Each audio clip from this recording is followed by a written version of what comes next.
Okay, and a very warm welcome to the Breeders' Cup edition. Yes, we are going stateside of the Bar Stewards Inquiry. I'm joined as ever by Lee Keys of systembet.co.uk and John Leng of John Joe's Blogspot on Facebook. As I told you before, do go and check out both of their sites. You will find a very informative information, and you'll have a good John Joe's Blogspot as well. So the guys are going to take you through all the action stateside. That includes tomorrow, Friday's action, all the juvenile events at Keeneland in my sweet Kentucky home, and they will also take you through Saturday's card as well. So good evening, gents. We are going to look at Friday, the juvenile events. Lee, I believe you've got some selections for that. I have. I mean, we can go through sort of like the last sort of 4 races, 7, 8, 9 and 10. I've no actual selection in race 7, which is the Breeders' Cup Juvenile Turf. But I did feel there were 1 or 2 interesting runners that might be worth a mention. Mutter Sarbeck of Todd Pletcher's caught my eye in the Bourbon. An impressive run really for a first run on turf to come out in a grade 2 and do what he did, coming from well off the pace, great turn of foot. And I think that could run a big race, but probably priced about right, which is why I've not really gone for a bet as such, because I think the odds are sort of cramped enough for me, around 5 to 1. So I just thought I'd mention it. That'd be the choice, but no value from me really. Okay. And John, do you want to talk about anything on Friday? Yes, I want to just mention the absolute state of the fact that everybody has to have a rosette these days. I go back a fair way, and I can remember when the Breeders' Cup used to get done in one night. And now we've got this situation where you can't be seen to go home empty-handed, especially if you're a breeder who needs to make $250,000 a year net. So you've got the 2-year-old sprint distaff with bells on and so on, and all these type of races where if your horse doesn't quite fit what was the 2 juvenile races on the big night, you're left with one of these consolation prizes, and to fill a full card with it, I mean, hats off to them for imagination. I mean, it seems to me as though they've maybe had a lengthy conversation with Wesley Royd and just said, well, give us a lowdown on all your horses and what type of race they might want, and we'll stick them on for you. Which I do think he could have quite a good night on Friday. But, I am rather disappointed that they're putting all these extra little races on it. To me, it dilutes rather than. Yeah. Have you any bets on Friday, John? I thought Campanelle might be worth a small bet in the juvenile sprint. His other one's probably the better horse, but I think 6 to 1 about an Ascot winner. I think that's reasonable. I was really interested to see Nige Tinkler with a runner there. Yeah. Now, I mean, Nige loves fighting with one hand tied behind his back, doesn't he? And he's using Rowan Scott here, the richly experienced American pilot, Rowan Scott. Purely because the wife Kim no longer has a license. I mean,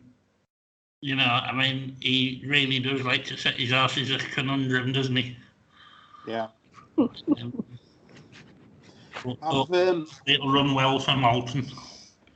Yeah, I've 2 bets on the Friday. The first of them is in the juvenile fillies, and I've watched this filly, and I really, really like her. I like her. She's a real substantial type.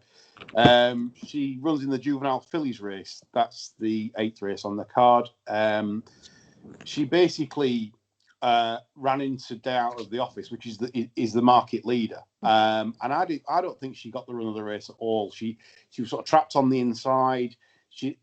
she was always playing second fiddle in terms of first run, and I liked her attitude. She never lost any ground on Day Out of Office, and I just fancy V-Quist to reverse the form with Day Out of the Office, and I think 13-2 is enormous. I'd have her shorter than that, probably around the 4-1 mark. I sort of made her around that, so 13-2 big for V-Quist. And the other bet I've got was Joel Rosario. Yep.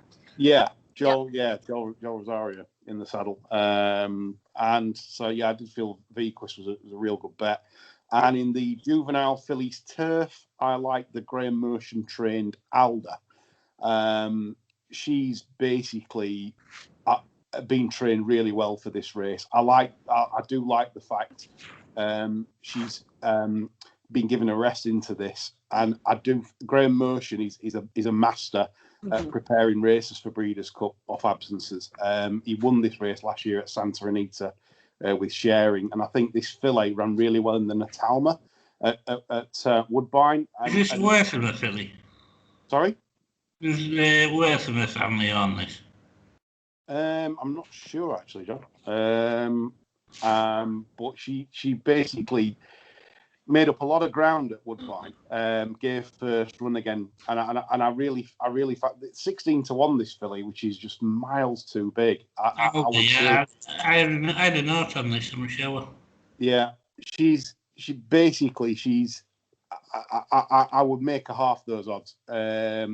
She could get a very favourable trip because she's come from behind. I think there's a bit of speed in here, and I do like her chances in the juvenile fillies turf. That's Alba at 16-1.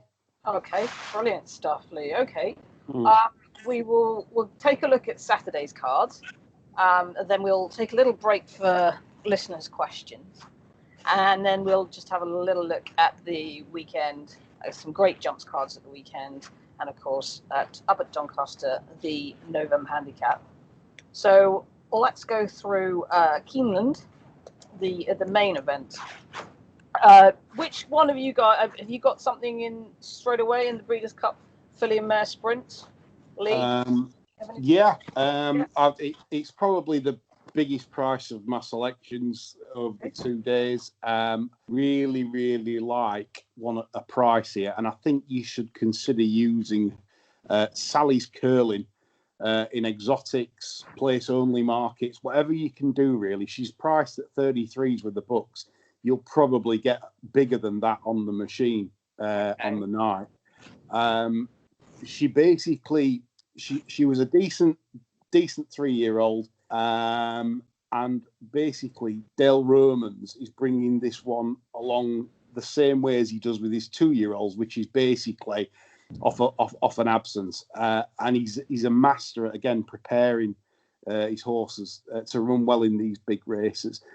If she performs to her best, which I believe she will, I'm certain she will, she's going to be finishing fast off the pace, and as I said, I really think she's got energy here to be sort of finishing third or fourth, maybe even surprising.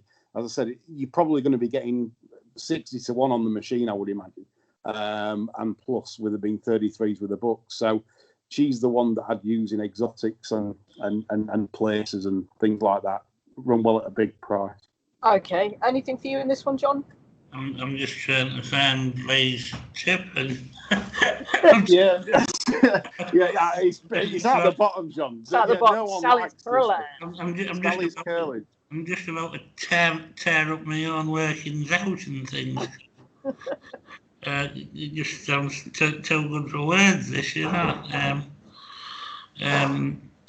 But no, I didn't really have a strong opinion on the race at all, to be honest. Okay, well, that's a great shout there from Lee. Lee, we'll carry on as you're leading there with that. Any go ahead and say talk us through your bets of the evening. Oh, for the Saturday. For the Saturday. Well, the next bet I've got is in the Breeders' Cup Sprint. Forense Fire is my bet in the Breeders' Cup Sprint. 8-1 plus available. Frenzy Fire's run twice poorly this year. Both times were on the slop. I've checked the weather forecast, and if it's reliable, we won't be getting slop. It'll be a fast track. And basically, in his last 8 tries on fast tracks, he's run a very, very fast figure every time over 5 different racetracks.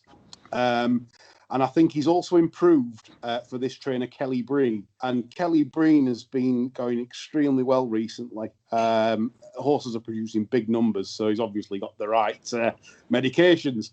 And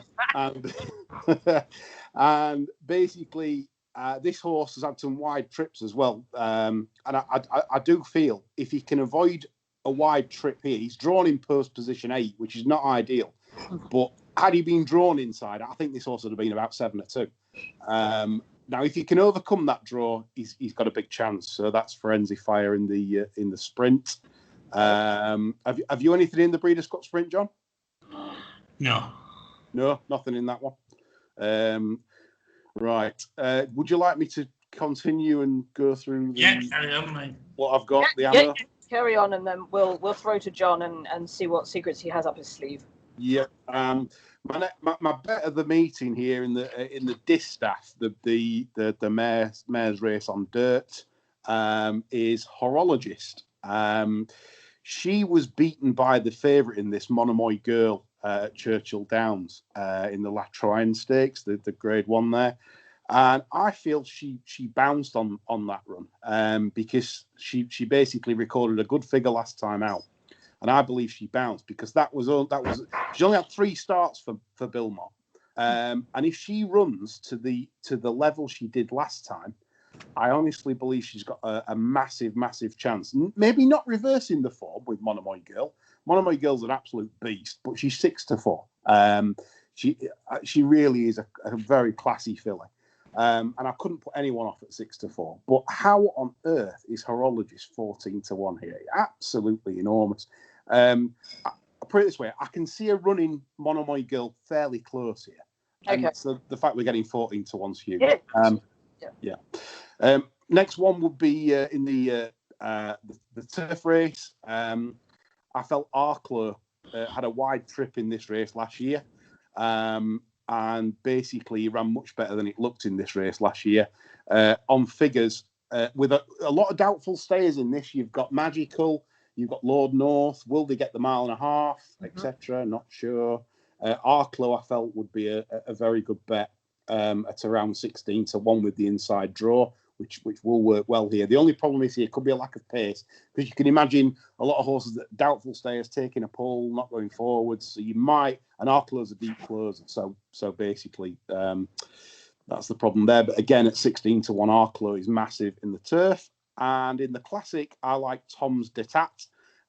He ran 8 big races in a row until he had trouble at the start of his last race where he stumbled. So you can ignore that in the Whitney. I'm against Authentic because of Bob Baffert's record, by the way, at Keeneland is in Breeders' Cup races is poor. So I'm opposing all Bob Baffert's runners just because of that reason. He does just for whatever. Oh, and by the way, Bob Baffert's in trouble with the drug gang. 3 days ago, he's been rumbled for substances. So I wonder if the Baffert runners might be just a little bit below par, which is interesting to say. He's mob-handed in the classic. So I went. Yeah. Okay. Sorry, carry on. Sorry. So I went for Tom's Detat because basically I felt the horse was guaranteed to run a race for me, and I thought 7-1 was fair without being a strong bet. But for someone that wants my strongest bet, it's Horologist in the distaff at 14-1. That's fabulous. Okay, I was just going to say, I see your old friend, the filly Medea, actually runs in that race too, John Gosden. Yes. We were with her at Ascot, weren't we? We were. I was quite strong on her at Ascot. Yeah. And she disappointed me in the closing stages, really. She looked like she was likely to go very close. And then filthy ground, that though, Lee. It was filthy ground. It was, yeah. So you could possibly throw her in there. It'd be interesting to see, because obviously the European runners obviously get the benefits of the medication, and she might just be the type to benefit from that. She could have bled at Ascot in the ground because she stopped very quickly. She did stop quickly, yeah. So she could benefit from the medication. So it's a good point, Cathryn. Yeah, I wouldn't rule a big run out from her either. Yeah. Okay. Yeah. Lovely. John, how many bets have we got from you on the Saturday? Oh, just a couple. Shoot. I was absolutely devastated that Lee managed to find Arklow in the turf. Because I thought I'd done really well there and sorted one out. I mean, we don't really have a great record in races other than the turf. I think this is probably our best race. I was looking at the mile the other night, and we haven't won it nearly as many times as I thought we had. But we seem to do all right in this race. But then when I was looking at our challenges, Wells filly has absolute stacks to find on the book and the clock. I thought 3-1 was appalling for that one. All right, she's a filly in the form and all the rest of it, but for me, she's got £10 to find. I like Arklow. I thought it ran well last year. I like the Sire Arch. I think it throws fairly genuine stuff. And similar to what Lee was saying, I think stamina could be an issue with some of our challenges in this race. I thought maybe the danger might be Channel Maker, trained by the beautifully named Bill Mott, who don't they have Dave Paul in America? Obviously not. Anyway, but yeah, cut a long story short, I like Arklow. In the mile, I can't have Kamiko because I don't think a toe bend mile is exactly something he's crying out for. But two horses that I do think are pretty much tailor-made for this from over this side of the pond are Safe Voyage and Siskin, and they've both got decent enough draws to suggest that they'll probably both travel like travelly things and come around the apex of the bend into the straight, both hard on the stale. And if if one of them gets a run, I mean, you're talking like 8-1 and 11-1. I think you could probably dutch the pair of them and be sitting pretty as long as one of them gets a nice gap turning in. So there were me two, really. Okay. And obviously this is not my forte at all, but I was actually going to back Siskin for the very great reason that I think he's a fantastic racehorse.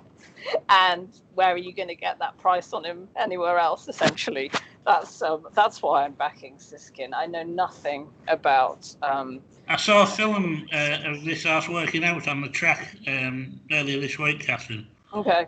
I thought it looked absolutely superb. Yeah. He's I keep going back to his run at the Curragh, and I thought that everything that could go wrong went wrong, but he still fired away from them. Yeah. That did impress me a lot, and yeah, it's mainly. I mean, I wouldn't have a clue about any of these American competitors there. It just I've been there looking at Wincanton and Aintree while you guys you guys have been studying stateside. But yeah, I am going to back Siskin. I think he's a wonderful racehorse. Just going back to John's point on Kamika, I wouldn't be running there. There's no way if I owned that horse, I would be going there. The thing for me is everyone can probably see it that the horse is best grinding it out over a mile. Yeah. And like you said, with the turns, and it's a short run to the bend at Kingland. That's the other thing. That horse, I don't think, has got the roar early to get a decent position. So already, if you back that horse, you're going to be on the back foot round the first bend, and then you've got passage issues. You've got numerous complications to be taking 7-2. It's just not the horse's barrow, I don't think. No, I don't think it is. I mean, all right, you're not going to get the undulations that you have at Goodwood, but he certainly didn't appreciate the twists and turns of Goodwood. The problem being, though, that if you didn't run this horse there, chances are David Redvers would have to pay for a ticket.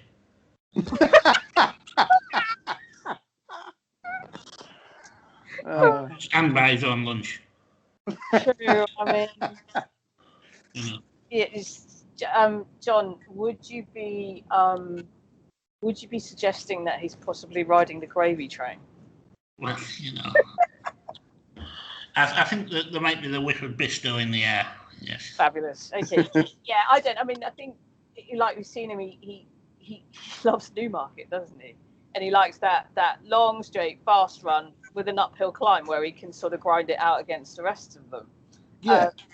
If he's in training next year, I mean, the perfect race for him is the Queen Anne, the straight mile at Ascot. Yeah, absolutely. Yeah. Okay, so that was a look at the action in the US of A. Where do you think by this time tomorrow they may have stopped counting? By the way, I mean this is the longest election count in history, isn't it? It's just absolutely bizarre. He's not going quietly, I don't think. It's not. I loved to see the press conference the other night, where he said that that everybody was bringing shame on their country. His hair was moving about a bit. It was just superb. It was almost like a spitting image sketch in itself, but it was real time. Anyway, on to listeners' questions.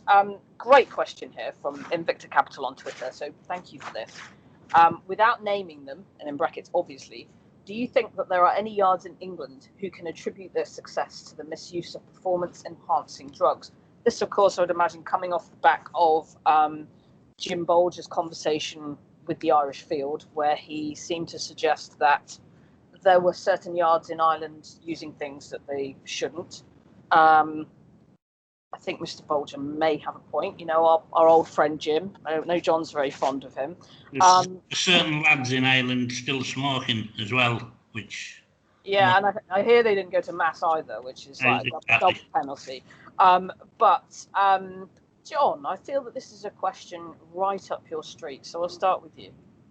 Well, first of all, I'd take issue with the word misuse of drugs, because I think the drugs that are being used to their absolute optimum by experts. And I think it's quite easy, really, because you can look at some trainers who maybe 5 or 6 years ago could hardly buy a winner, and you'd be thinking, well, another 18 months will see him off. And then all of a sudden, they're up to like 15 to 18% winners to runners. Yeah. And I think it tells its own story, that once they get access to a $5 shake, they don't look back. They don't tend to, and I mean that they're all going to do it, aren't they? I mean, you go back to the 70s. There was more French trainers banned back then. I mean, well, they also ended up in America, didn't they? But I mean, 1976, Wallow stopped the clean sweep, didn't he? Because Angel Penner was absolutely whooping it up. Pawnees led all the way in the Oaks and the King George, for God's sake. A filly that looked like two sides of an ironing board nailed together. And yet he kept going and beat the likes of Bruni and Youth. I mean, it's beyond parody, really. Yeah.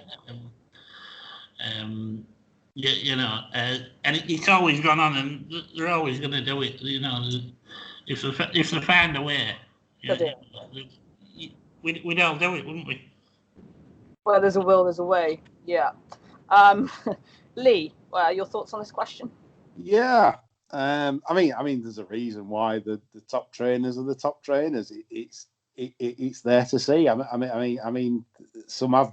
It's not nuts and hay, is it? I mean, I've got no evidence to say that, but I'm not naming anyone. But it's a case of the best trainers are the best trainers because they're on the right stuff, and it's obviously not being detected. And that's just how it is, and that's how it's same with athletes in the Olympic Games, etc. You know, Mo Farah, etc., goes to Salazar, and you know, you can make accusations. There's no evidence, but if they're beating the system, that's what people do. They want to beat the system, and that's it. Yeah, it's kind of like when say you're at one of the big festivals, you get a fantastic from great racehorse from one of the big yards, and you're over the moon about it, absolutely buzzing, crowd's gone wild, but there's still that kind of elephant in the room about it. Do you know what I mean? Yeah. And I think as I've gotten older within racing, I think that's become more and more apparent to me. I don't think that when I was kind of like my late teens, early 20s, I kind of picked that up. I sort of just went along with, everyone must be really good at training, you know. But now I'm like old and cynical. You know, I don't know whether it's just because I'm old and cynical, but I do sort of some of the performances that I've witnessed, say over the last 5 years, been great. But then I've kind of thought, you know, and I think I do think it's there. Yeah, I do. But you know, what can mere mortals like us do about that? So thank you very much for that question. That was great. Great question here from Mark McKay on Twitter. What is your favourite race, meetings, festivals? Do you have a particular punting favourite track stroke festival? Lee? I'd say tracks wise, I prefer, rather than festivals or anything, I just like a track with a fairly long straight, because I always think the tracks with a shorter straight just obviously play more to luck. And another thing as well, be wary of tracks with where the horse boxes are before the winning line. There's so many, like for example, a prime example would be Exeter. Where you've got the horse boxes before, and the amount of horses that you can see hang to the left because it's like home time, it's feed time. Yeah. And they don't want to go past. It's tricky, and I think that you should build that into your betting, where you know you should look at tracks. I think long straights are ideal because it takes out the luck factor more. You know, so yeah, John. Festivals. I always like the Dante meeting purely because I feel as though that's the proper start of the flat season, and I tend to see a lot of people I haven't seen for a year or so when I go to that one. Track wise, I would say it's probably a toss up between Doncaster and Newbury. And it's probably not a coincidence that Lee's liking tracks with long straights, and those two are fairly long straights. Yeah, I'd say for me, like it's pretty obvious. Obviously, I love punting at the festival. I love being at the festival and kind of study all year round for it. But I'm biased. I live here. It's what I've always done. I like punting at the Grand National meeting. I like punting at Punchestown. I do like punting at the big festivals. And on the flat, I would say that I really enjoy if you bet at Royal Ascot, actually. Yeah, I do like having Galway as well. I love having a bet at the Galway Festival. Kind of big festivals for me, I would say. Right, let's get on to our best bets of the weekend. See, I've obviously looked at the jumps. My best bet of the weekend is Eglantine de Soy at the mare's race at Wincanton. Now with Paul Nicholls, Brian Carver, she's top weight. Brian Carver used his claim to take some weight off that. Claims 5, had a wind up since joining Paul Nicholls, and I think that although she hasn't won since her victory in the mare's novice at the festival of 2019, I do think she'll get on the score sheet here. Obviously, there's been no downgrade in switching trainers. You know, Willie to Nicholls isn't a negative move. It's say it's mainly the same. You know, obviously two very good trainers, two trainers at the absolute top of their game, and she's got a very likable piece of form of last year, where she ran in the big handicap hurdle at the Leopardstown, the Dublin Racing Festival. Showed really well in that. She came fourth in that. Then went on to run in the Coral Cup at Cheltenham, where I think the mistake just put pay to any chance she would have. She had a wind up since then. I think if you translate her Irish form, her festival form to this race, I think she stands out. So that's the bet of the weekend for me.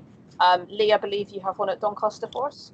Yeah, and it'd be quite fitting, really. The November handicap, it's a fun race for me ever since like the days of bat swing and things like that. I love the gambles in the November handicap, and I do hope that a friend of mine, Dan Gilbert, could land it with Torcello.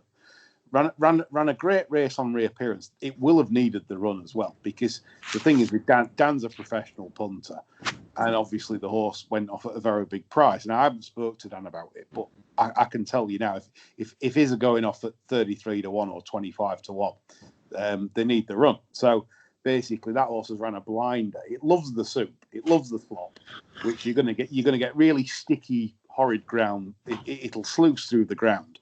So Torcello, for my friend Dan Gilbert, I think has got a major chance to win that, and it's 16 to 1, which is again huge. So yeah, that's my bet of the weekend at the moment. Yeah. Okay, awesome. Yeah, ran in the Greatwood last year. Absolutely. Yeah. Dan loves to win the Dan aims everything for the Greatwood. Yeah. Yeah. He's won it, hasn't he? Yeah. Yeah.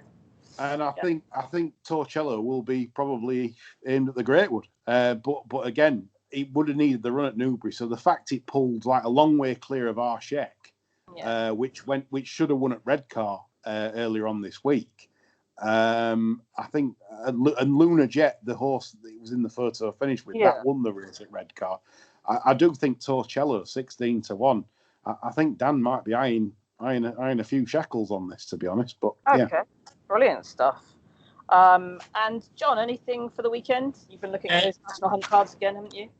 Yes. In the listed fillies race at Doncaster on Saturday, I like Born with Pride with the mutton chops going on the first time. I think this horse just needed a little bit of something like this, just a little tweak to steer it a bit of focus. And I think it's certainly got the ability to go a bit there. It's got a pretty good chance on the clock. The ratings, it's nearly there. The ground should be no problem whatsoever. It ran well at Deauville and heavy, so I wouldn't be worried about how bad the ground got, to be honest. It stayed another half mile, really. Okay.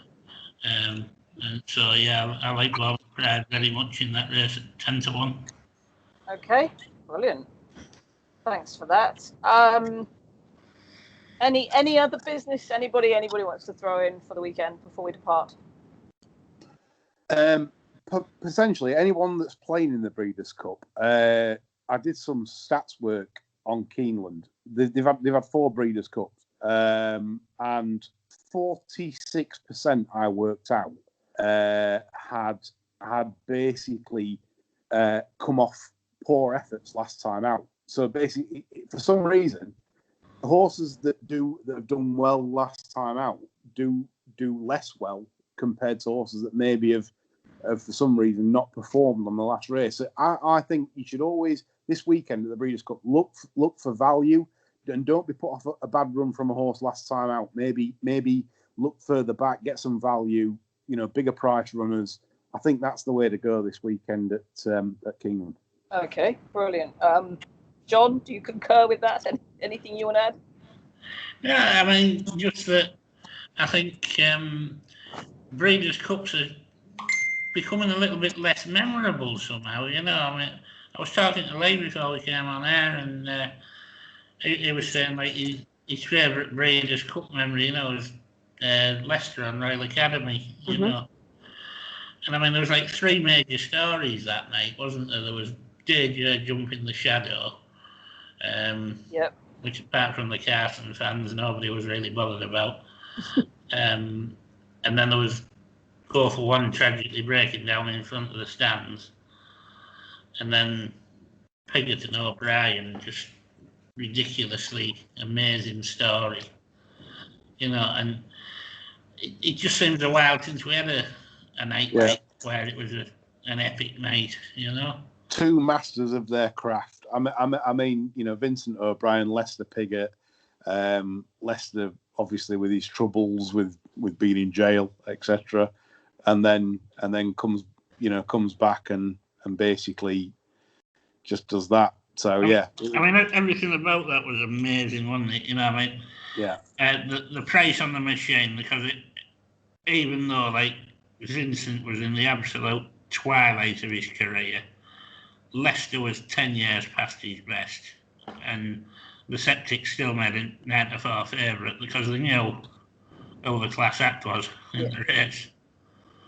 You know, and you couldn't have written a story like that, could you? No. I agree. It's the last time I've had a lump in my throat at a Breeders' Cup. Like, you know, yeah. I actually can't. Apart from like the Royal Academy, I don't know. I can't. But then again, it's not something that I would, you know, massively focus on. But I do watch them, and I do like a punt on them to see if I can try and work out the US form. But I know what you mean, and possibility. I think obviously there's many number of reasons why this year there's a little bit of shine taken off of it. But who knows? Hopefully we'll see some good performances over the 2 days. Now we may well be back for a look at the Paddy Power meeting at Cheltenham coming up. Just want to get the boys to get the National Hunt form booked out again. So we'll see you all again then. In the meantime, thanks for listening. Get me brogues. Exactly. Don't forget your tweed. So yeah, thanks for listening, and we'll see you all soon.